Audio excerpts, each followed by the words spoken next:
Muri yeZimbabwe ndine urombo kukubate panguwa yakamanikizika. Ndini wenyu Mkoma Masimba. Muri yeZimbabwe vazhinji vakabvunza about Silverstone kuchubu kuZimbabwe. Ndakachiri mwana mudiki asi nhasi kuno kuAustralia taita muenzi munhu mukuru Minox Mablango. Welcome to Keda TV. Keda TV Mablango. Yeah, Mablango. Zviri sei? Muri kuona sei Australia? Mukati? Ndikutanga ndogara Borodale. That's good. Mablango. Vanhu vakawanda ndachiri mwana mudiki vane nyaya yoda kuziva about Silverstone. Chii chinombonzi Silverstone? Zvaita sei? Silverstone isound yemangoma. Mero kana takati ngoma ukuzvaita mutano. Ngoma mero amabeats. Aiwa ngoma, reggae music shamani, ngoma shamani. Ngoma. Sama Blanco. Nyanga iri vanhu ngani Silverstone? How many people were there? When Silverstone wakawandisa tiri family, we were almost like 20. So who's Bango? Bango mkoma wangu but asili akatanga Silverstone. So Bango is your brother? Mkoma wangu but asili akatanga Blood brother? Silverstone tista kaitanga ini na Bernard. General B. Tista katanga 3-2. Hakuna munhu akatanga Silverstone. 1-2 akatanga Silverstone. Tichibuda kustereo 1. Samairizira kupi? Patakatanga tandisina kwekuridzira but taibva ku stereo 1. Tandiri ma DJ ma selected stereo 1 majambo. Saka nyaya dzemari pese panongotaurwa nyaya dzemari panonetsa munoziya mari gauro saka gauro ravaishoma sometimes famba nechikuruku chaingoitika saka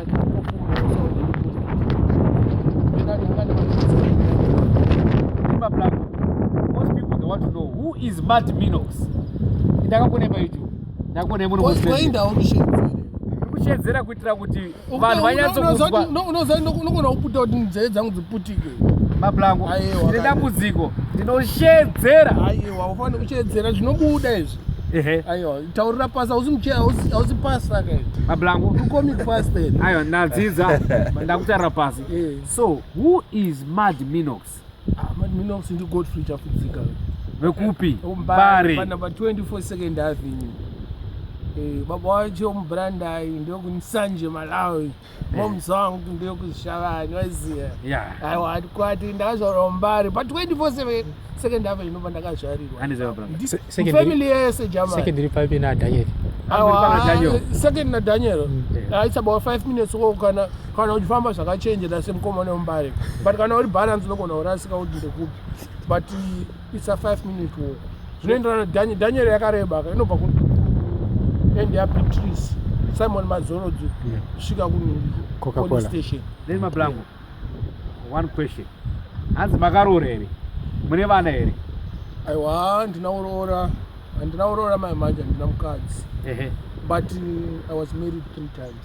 3 times? 3 times before. First wife yangu ndio ine vana. Ndevana 2. Saka musanyeberwa ndina kana mwana mukaradi kana sezvo muri kuitira Keda TV ka vanhu vanofunga kuti nini ndakaenda kuCanada ndakaiswa nemurungu aiwa mboyi amai acho mudevere baba wacho mudevere iye akazvarirwa kuAmerica waiziya ndizvo Mablango. Saka kana vanhu vese vachifunga kuti chimoko changu changu chiri muCanada aiwa saka Keda TV ubva wangotongoziva kuti nochi Mad Minox ako kuvarungu hakuna mix. Ndizvo Mablango. So muri Keda TV Mad Minox ndinawo pano and I hope muchiri pwani Australia. Ndiripo 3 months 3 months sede dzokutamba nadzo kashama. First 2 weeks sede dzokutamba ne 3 months kati tiri mudango tanga ndiri kuBorodale. Aiwa tinotandara nemi mzaki. Aiwa kabati ndajaira ma-apartment rasta ndajaira zvimwe zvinhu kuno kwazviwanike zvandojaira kana vanhu vanondiziya nina ndogara ma-apartment. So Mablango, is it okay? I'm going to post this video pa Keda TV. Pana wenyu, pana Keda or Canada. Right? Most people, they're going to comment with questions. I'll come back again and I'll ask you the questions. plus atiitiswe kazvino izvezvo toita tega ende atisvikirwa tina matsvavi tosvika tega. Okay, nekuda kwenguva, so Keda TV family hapana nguva Matt kuti kupedza zvauda kubvunza wozouya kubvunza inini Matt Minox mutumwa arambonje maida kuziva who is Matt Minox.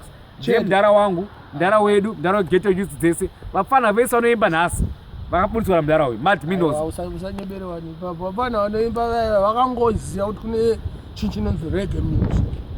Waiziya reggae music chinhu chaka unoziva ingoma dzakasimba dzine base.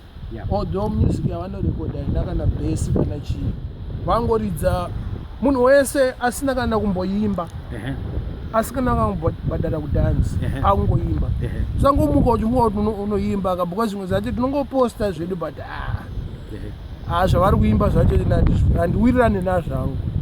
But talent, we cannot kill talent because sema-elders tinongosiya vachiimba but tinovatsiura pamwe pavanokanganisa kuti vafanira kuti zvamuri kuimba izvigubhu zvamuri kuimba zviitwe because hazvina kana sense kana uri offbeat. I know munhu wese unotangira upo unotangira isi takatanga tisikaridzo zvinonakidza dzimwe takuridza zvinonakidza nice but zvese zvamuri kunzwa zvesimdancewa vashoma vachabudirira but ishungu vazhinji vachani shungu. Iyambirwe it's a warning. It's not a warning that much because ivo vari kufunga kuti zimdance kupa vanhu mabasa but vafanira kutsvaga mabasa. Ndo chinhu chekutanga tsvagai basa. Watsvaga basa even kana kutengesa kana masweets kana zvemusika batsira kana mhomzi wako kana mbuya wako uchiimba but uchiita something because inini kuya kwandakaita kuCanada ndaitengesawo musika pambari musika ndaitengesa chibage chakabikwa nyimo nzungu season yakapfuura topinda kumaorenji season yakapfuura tichingoitawo zvaiitika ipa mhomzi wangu aitengesawo musika vaizikanwa steri saka taingoita zvese zvizvi zvaitwa madomasi whatever that was available chaifanira kutengeswa musika that season itaiwo sana Killer T akatanga ari windi aisenza. Is it true? Aisenza ranga ritori basa akakurira mbari pano. Killer T akakurira mbari but it's just an example yekuti Killer T anangobuda kubva pamba pabhamwenda kustudio aiwa zvinhu zvaaiona zvaiitika pamusika pai achitoona kuti Ghana zatorohwa kama wana atotanga obva anorekodha song masongs ake kutanga mamwe wacho haatomboteerereka but munhu aita tunhu twake maiziya isingatingoziva kuti vapana ngavatsvake mabasa vanogona kuti kuna industry aiwaka Zimbabwe yedu isusu ka hatingamirire kuisirwa industry nemveti ina handimirire kuisirwa industry nemveti handambopera ndambosenza kuZimbabwe 5 years ndakapedza chikoro 1985 ndakaenda kuCanada 1990 handambopera ndasenza. One question, makapedza chikoro 85 so how old are you now? nda 47 manje. 47 muna 2015 ndakasvitsa 47. Why muchiklika navapfana vadiki pamuri vana venyu example ana Makido mwana wenyu Killer T mwana wenyu ini mukoma masimba I can be your son as well.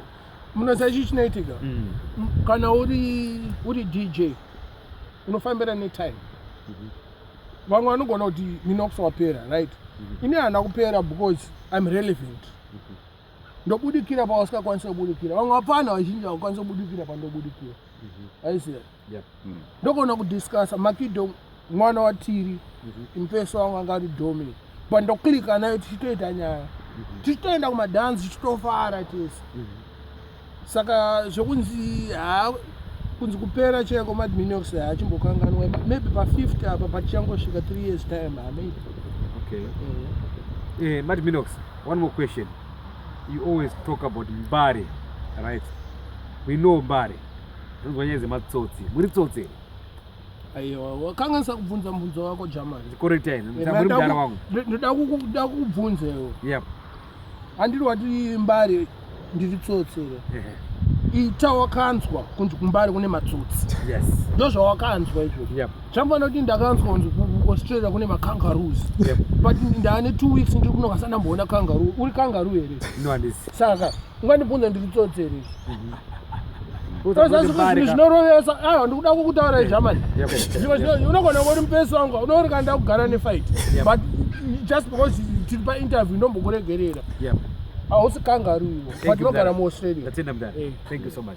Mati Minozi, mune chamunoda here kuti clear chamakambonzwa about you, because I know magara muindustry for a long time, makuwa mafunga chamuda kuti vanhu vazive kuti you are the original Mati Minozi handisiri uya akambotaura pakati. Do you have anything pamwe page chamuda kuburitsa painterview yatinayo? Inini ndiri munhu wezanu, ndofarira ZANU-PF. ZANU-PF pamberi nayo ya pasi nevadzvanyiriri pasi navo pasi navo. But Minozi, on that question, ndo one thing chiri most hazvina basa hazvife zvakaita sensitive. ZANU-PF mberi nayo pamberi nayo. Haungambonditi unditaura zvimwe zvinhu zvandisingazive about inini ndiri munhu asikanyari. I have no shame. Kana taura pachirungu, I don't get embarrassed because life takakura tichishorwa sevanhu kumbari. Saka anything chandinoita kana chandinonzwa vanhu vachitaura, I don't get embarrassed because ndo life yatakakura.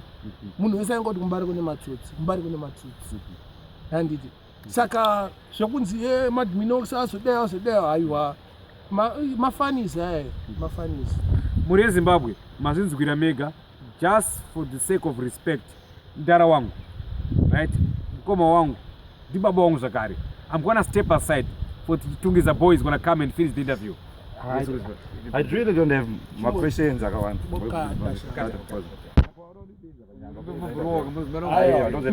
Ayo